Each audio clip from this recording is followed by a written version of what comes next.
ये भागवत कथा बड़ी आनंदमयी है, लेकिन इस कथा का बड़ा ही सिस्टम विचित्र है। कहते हैं जब हमारे पूज्य गुरुदेव आचार्य सुखदेव जी कथा सुना रहे थे, किसको? राजा परीक्षित जी को। और जब परीक्षित जी को कथा सुना रहे थे ना, तो कथा सुनाने के भाव में इतने डूब गए।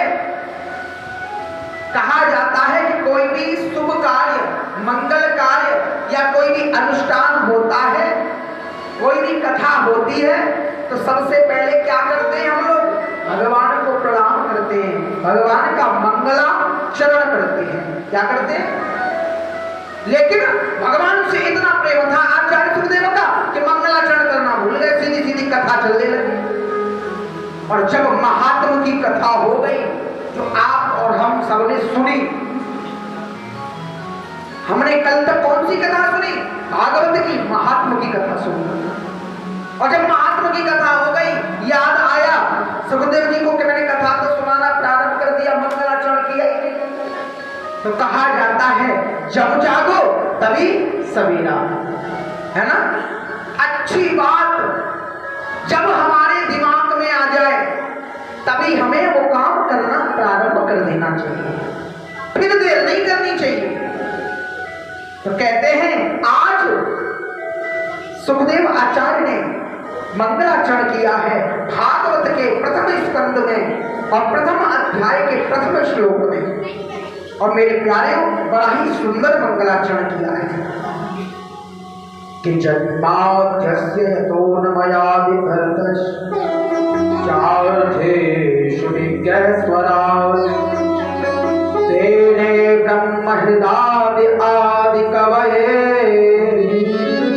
मोह्यन्त यत्सूरयम् तेजो वारिमृदां यथा विनिमयो यत्र त्रिसर्गो मृषा धाम्ना स्वेन सदा निरस्तकुहकं सत्यं परं धीमहि।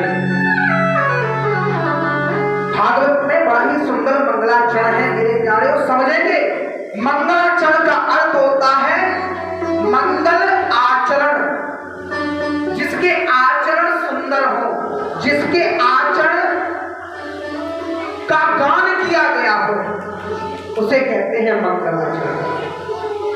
और इतना ही नहीं, कहा गया जन्माद्यस्य यतोन्मयादितरतश्च चार्थेषु विज्ञस्वराट्, मतलब जन्माद्यस्य, इसका मतलब है कि जो हमें आपको सारी दुनिया को बनाता है, जिसकी कृपा से, कृपा मात्र से जिसका जन्म होता है, जो जन्म देने वाला है, जो स्वयं जन्म से परे है, आवागमन से परे है। जन्माद्यस्य यतोन्मयादितरतश्च चार्थेषु विज्ञस्वराट्, जो जन्म से परे है और जिसका स्वरूप स्वराट यानी कि विराट है। कैसा विराट है? न तो जिसका मुख है, न हाथ है, न पैर है ना? जिसका कोई आकार नहीं। मेरे प्यारे, भगवान का वास्तविक कोई आकार नहीं, लेकिन वो विराट स्वरूप वाला, जिसका स्वरूप स्वराट है, वो साकार बनकर के कब आता है? जब हम और आप जैसे बड़े बड़े भक्त उसे पुकारते हैं, है ना? वो साकार बन के कब आया? जब भक्तों ने उसे याद किया तो वो साकार बनता है। लेकिन है कैसा? वैसे वास्तविक उसका कोई स्वरूप नहीं, जो अजन्मा है, जिसका कभी जन्म नहीं होता। और जिसका जन्म नहीं होता उसका मरण भी नहीं होता, है ना? क्योंकि भगवान का कभी जन्म नहीं हुआ। कहीं भी देख लीजिए, भगवान का क्या होता है? भय प्रकट कृपाला दीन दयाल। भगवान प्रकट होते हैं। भगवान हमारी और तुम्हारी तरह किसी गर्भ से जन्म नहीं लेते। कहीं भी ऐसा नहीं लिखा कि भगवान का, वो तो अपने आनंद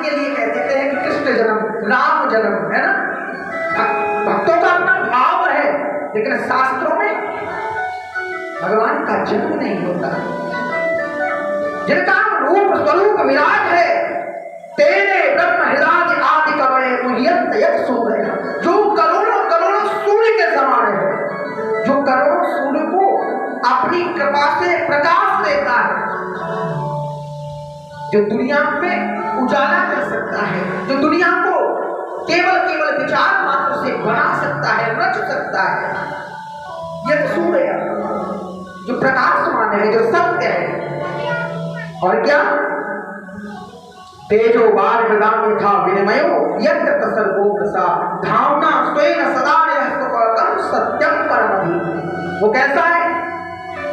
जिसका जन्म नहीं होता, अजन्मा है ना? जिसका तेज करोड़ों करोड़ों सूर्य को प्रकाश दे सकता है, ऐसा तेज वाला, जिसका विराट स्वरूप, जिसका और कहते हैं धामना स्वयं सदा निरस्तम, जो सत्य है, जिसे सत्य कहा गया है, सत्य परम धीमहि। भगवान का अगर किसी को स्वरूप जानना है तो सबसे पहले मैंने आपको पहले भी बताया कि ज्यादा कुछ जानने की जरूरत मत करो, पहले अपने अंदर सत्य को धारण कर लो, और जितने सत्य को धारण कर लिया भगवान उससे अलग नहीं, भगवान उसके ही अंदर है, उसके ही आस पास है, क्योंकि हरि व्यापक सर्वत्र समान, वो तो हर जगह है, लेकिन हम नहीं समझ पा रहे। हम उसके तेज को, जब एक सूर्य के तेज को नहीं देख पा रहे तो करोड़ों सूर्य को जो तेज देता है ना, प्रकाश देता है, हम इन आंखों से कैसे देखेंगे? इसीलिए मेरे प्यारे को कहा गया है, जब हमें आंखों से दिखना कम हो जाता है ना, तो क्या करते हैं? ऐनक लगाते हैं, है ना? ऐसे ही संसार में भगवान के स्वरूप को देखने के लिए, उनका दर्शन करने के लिए ये आंखें पर्याप्त नहीं है। क्यों? क्योंकि इन आंखों से में दुनिया दिख रही है, दुनिया के रिश्ते दिख रहे हैं, और जब तक दुनिया के रिश्ते इन आंखों से दिखते हैं तब तक गोविंद नजर नहीं आता। गोविंद कब? जब अपने चित्त में दुनिया न रह करके परम आनंद देने वाले गोविंद आ जाए। गोविंद आएंगे कैसे? सत्यम परम धीमहि, सत्य को धारण करोगे, क्योंकि सत्य ही स्वरूप भगवान का है, सत्य से बढ़कर के और कुछ नहीं है। क्योंकि कहा गया मेरे प्यारियों, धर्म न दूसर सत्य समान। कभी कभी आपने देखा होगा कि छोटी मोटी पूजा कर लेते हैं और मनमानी आचरण करते हैं और अपने आप को समझते धर्मात्मा। क्या समझते? धर्मात्मा। हमसे बड़ा ईमानदार इस संसार में कोई है ही नहीं। लेकिन छोटी मोटी पूजा करके, मनमानी आचरण करके कोई धर्मवान नहीं बनता, क्योंकि भागवत में धर्म किसे कहा गया? सत्य को धर्म कहा गया, क्योंकि सत्य के समान कोई धर्म नहीं है। और जब सत्य अपनाओगे तब जाकर के गोविंद तुम्हें अपनाएंगे।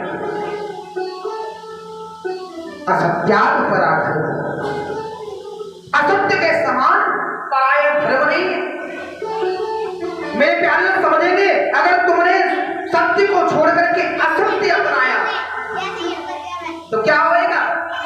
जो असत्य अपनाते हैं ना, तो समझ लेना चाहिए उनका खुद का धर्म नहीं है, वो पराये धर्म को अपना लिया हो, ऐसा होता है, ऐसा पाप लगता है। क्योंकि धर्मवान वही है, अपने धर्म का पालन पोषण करने वाला वही है। अब हिंदू हिंदू हिला करके हिंदू नहीं बनेंगे, सनातनी नहीं बनेंगे। कब बनेंगे? जब सत्य को अपनाएंगे। फेसबुक पर, व्हाट्सएप पर बड़ी बड़ी हेड लाइनें लिख करके, हेडिंग लिख करके, बड़ी बड़ी बातें बोल करके तब धर्मात्मा नहीं। धर्मात्मा कब? जब सत्य समझेंगे। छोटी छोटी बातों पर झूठ बोलना छोड़ देंगे, तब जाकर के समझ लेना कि हम वास्तविक अपना धर्म अपना पाए। और अगर सत्य से दूर हो, असत्य बोलते हो, गलत मार्ग पर पर चलते हो तुम अपने धर्म को नहीं पराये धर्म को अपनाए हो, वो अपना धर्म नहीं है। मेरे प्यारे हो, नहीं असत्य सब पातक पूजन, सत्य समान कोई धर्म नहीं, कोई पुण्य नहीं, और असत्य के समान कोई संसार में पाप नहीं। सबसे बड़ा पाप कौन? असत्य। क्योंकि जब असत्य धारण होता है फिर जाकर के हम पाप करना आगे प्रारंभ करते हैं। इसलिए धर्म की परिभाषा क्या है? धर्म प्रोजित कैतवोत्तपरमो निर्वत्सनानां सतां वेद्यं वास्तव वस्तु सेवदं तापत्रयोन मूलनम। मेरे प्यारेओ, मूल धर्म क्या है? वास्तविक धर्म क्या है? श्रीमद्भागवते महामुनिकते है किं वा परैरीश्वरः सत्यो ह्यद्यवभूत तेत्र कतभिः शुश्रूषुभिस्तच्छलात्। वास्तविक धर्म क्या है? वास्तविक धर्म दुनिया में भटकना नहीं है, दुनिया में अपनी सुख सुविधाओं को पूरा कर लेना धर्म नहीं है। छोटी छोटी व्यवस्थाओं के लिए बात बात पर झूठ बोल लेना या गलत मार्ग पे निकल जाना धर्म नहीं है। भागवत में परम धर्म किसे कहा गया? भागवत में परम धर्म श्री ठाकुर जी की कथा को कहा गया है। श्रीमद् भागवत को परम धर्म कहा गया है, क्योंकि जब भागवत का कथा अपनाएंगे तब जाकर के हमें गोविंद अपनाएंगे, और जब गोविंद अपनाएंगे तब हम जाके धर्मात्मा होंगे, तब जाकर के हम सत्य के मार्ग पर चल पाएंगे। अब ये सोचे दुनिया में भटकते रहेंगे और धर्मात्मा बन जाएंगे, ठाकुर जी हमें अपना लेंगे, सारे संकट 2, 4, 5 रुपए का प्रसाद बांट करके एक अगरबत्ती का मुट्ठा जला करके मंदिर में दर्शन नहीं होंगे भगवान के, भगवान नहीं अपनाएंगे, क्योंकि तुम्हारी कोई भी सामग्री की उनको आवश्यकता नहीं है। उन्हें आवश्यकता है आपकी। हम आप समझेंगे तो इसका मतलब प्रसाद बांटना, भगवान पर फूल चढ़ाना, धूपबत्ती लगाना, दीपक जलाना, ये सब बेकार नहीं है। समझेंगे, क्योंकि तेरा तुझको अर्पण क्या लागे मेरा। वास्तविक तो रूप ये है कि जो कुछ हम कर रहे हैं ना वो किसका? हमारा नहीं, भगवान का है। भगवान का ही भगवान को दे रहे हैं। लेकिन सिस्टम क्या है? इसमें भगवान प्रसन्न हो ना हो, लेकिन हमें प्रसन्नता जरूर मिलती है, क्योंकि कहते हैं हम जिससे प्रेम करते हैं, जिससे हम ज्यादा प्रेम करते हैं तो उसके लिए क्या करते हैं? कोशिश करते हैं कि हम उसके लिए कुछ कर पावे, है ना। कहने को तो हमारे माँ बाप हमें पाल पोस करके बड़ा कर देते हैं, सब कुछ देते हैं, लेकिन वृद्धावस्था में क्या करते हैं? हम उनकी सेवा करते हैं। इसका मतलब क्या है? हमारा है? हमारा नहीं है। किसका? जिसने हमें ये शरीर दिया, जिसने हमें पाला पोषा, उसी का तो है। और वो तो परम पिता है, वो दुनिया का पिता नहीं, जिसे संसार का पिता कहा जाता है, परम पिता कहा जाता है। हम उसके कौन हैं? बेटे हैं, बेटे, हम उसके बालक हैं। हम सिर्फ अपनी प्रसन्नता के लिए भगवान का पूजन करना चाहिए, भगवान की सेवा करनी चाहिए, क्योंकि इस माध्यम से कहीं ना कहीं कुछ ना कुछ समय भगवान के ध्यान में लगेगा। मेरे प्यारेओ, परम धर्म सिर्फ दुनिया में कुछ और नहीं, सिर्फ और सिर्फ गोविंद की कथा है, क्योंकि गोविंद की ही कथा हमें सन्मार्ग पर ले जा सकती है। गोविंद की ही कथा हमें गोविंद से जोड़ सकती है, क्योंकि धर्म सत्य जीवन का उद्देश्य तभी समझ में आएगा जब हम कथाएं सुनेंगे, हम सत्संग सुनेंगे, क्योंकि बिना सत्संग के हमें ज्ञान नहीं होगा, हमारा अंधकार समाप्त नहीं होगा, क्योंकि अंधकार समाप्त तब होगा जब हमें ज्ञान होगा। और ज्ञान मेरे प्यारे कमाने की बुरा मत मानना, कमाने की कला तो आपको दुनिया में मिल जाएगी, कोई भी बता सकता है। न जाने कितने कितने लोग हैं जो लेकिन कमाई तो है, लेकिन जीवन में आनंद नहीं। आनंद की खोज करते हैं, क्यों? क्योंकि उन्होंने कमाना सीखा है, आनंद कैसे पाया जाता है ये सब नहीं सीखा। जिंदगी में आनंद कहां से आएगा, परम आनंद कहां से आएगा? मेरे प्यारे, आनंद तब आएगा, परम आनंद तब आएगा जब आनंद देने वाला आएगा, जब हमें उस परम लाडले श्री वाक्य बिहारी से प्रेम होगा, उस ब्रज बिहारी से प्रेम होगा। प्यार से क्या बोलना पड़ेगा? जोर से बोलना पड़ेगा। मेरे प्यारे, जाने समझे। और कहते हैं जब धर्म की व्याख्या कर रहे थे ना, तो आज सौनकादि ऋषियों ने हाथ जोड़ करके सूत जी महाराज से कहा, महाराज अगर आप बुरा ना माने तो हम आपसे को प्रश्न करना चाहते हैं। प्रश्न करना चाहते हैं कि देखो, कथा में अब हमें विश्वास हो गया कि भागवत कथा से संसार में कोई दूसरा साधन नहीं है जो कल्याण कर सके इस जीव का, क्योंकि इनके बस की बात नहीं है कि तपस्या कर ले कलयुग के लोगों की, लेकिन कथा सब सुन सकते हैं। 7 दिन कथा तो सब सुन सकते हैं जीवन में। और हमें विश्वास हो गया क्योंकि बड़े बड़े ज्ञान वैराग्य भक्ति और धुंधकारी जैसे का कल्याण कर दिया, और हमें अब आनंद भी आ रहा है। लेकिन हम आपसे कुछ जानना चाहते हैं, क्योंकि आपने हमें सब्जेक्ट तो बता दिया कि भागवत कथा है, सब्जेक्ट के बारे में तो बता दिया, लेकिन अब नाम पता लग गया।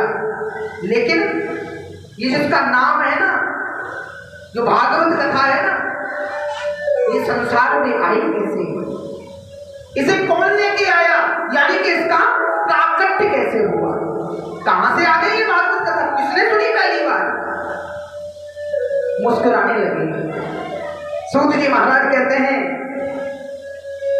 आपने सिद्ध कर दिया कि संत कैसे होते हैं। सूत जी महाराज ने बताया कि देखो, आपने पूछा ये भागवत कथा का प्राकट्य कैसे हुआ, तो ध्यान से सुने कि निगम करपतरोर गलितम फलम असुख मुखा प्रतद्रव संयुतम और पिबत भागवतम रसमालयम मोहनहो रसिका भुविभावतम। हे सौनकादि ऋषियों, निगम कल्पतरोर गलितम फलम सुख मुखा मत द्रव संयुतम। ये भागवत है ना, वेद रूपी कल्प वृक्ष से फल रूपी भागवत का प्रादुर्भाव हुआ। और इसे कौन लेके आया, तो कहते हैं सुख मुखा मत द्रव संयुतम। ये फल एक सुख के मुख के लगने से ये आया,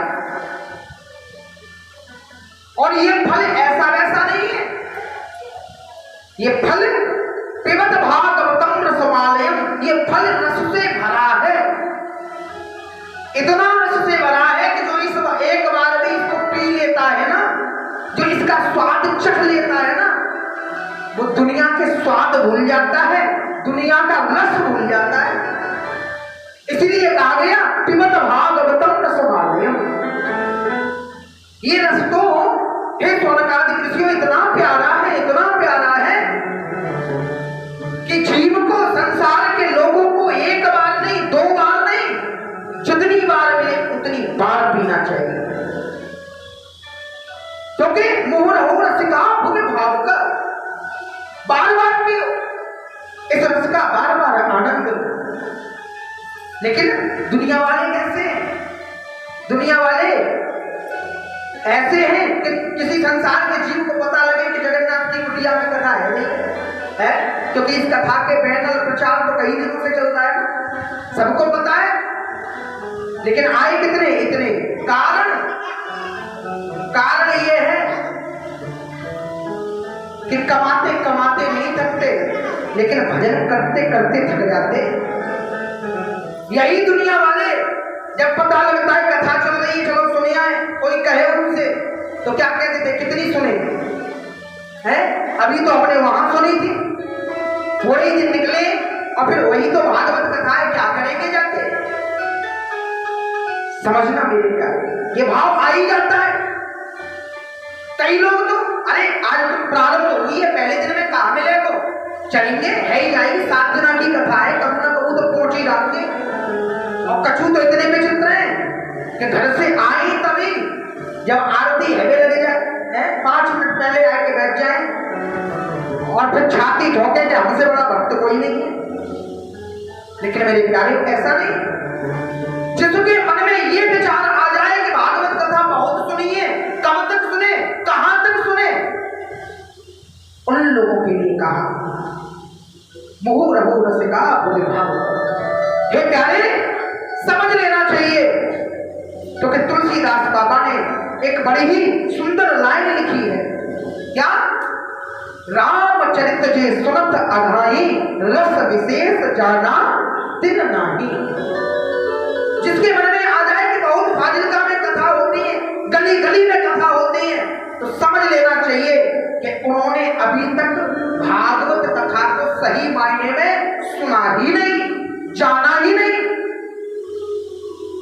क्योंकि अगर कथा के रस का आनंद ले पाते, अगर उन्हें मिल गया होता, उसका स्वाद उन्होंने चख लिया होता, जान गए होते, तो वो ये नहीं कहते कि कितनी सुने। क्योंकि यहां कहा गया मुंह रहो रसिका भुवि भाव, तो बार बार सुनो, जितनी बार मिले उतनी बार सुनो, वो एक बार 2 बार में नहीं। समझ लेना चाहिए उन्होंने अभी तक भागवत कथा को जाना ही नहीं, समझा ही नहीं।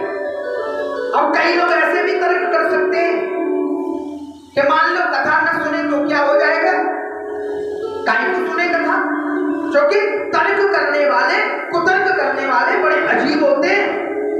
तो उन जो कथा नहीं सुनते उनके लिए भी एक लाइन और लिखी है बाबा ने, क्या कि छिन्न हरि कथा सुने नहीं कान, श्रवण नंद्र अहि भवन समान।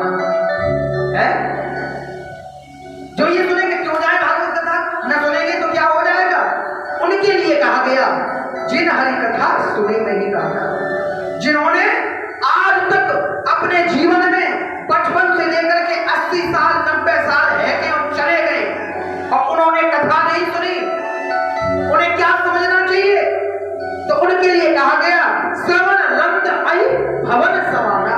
उनके जो श्रवण है, श्रवण यानी कि श्रवण माने कान, कानों को क्या समझना चाहिए, कानों को कान नहीं समझना चाहिए, उन्हें सर्प के रहने का जो बिल होता है ना, बिल है, सर्प के बिल के समान समझ लेना चाहिए।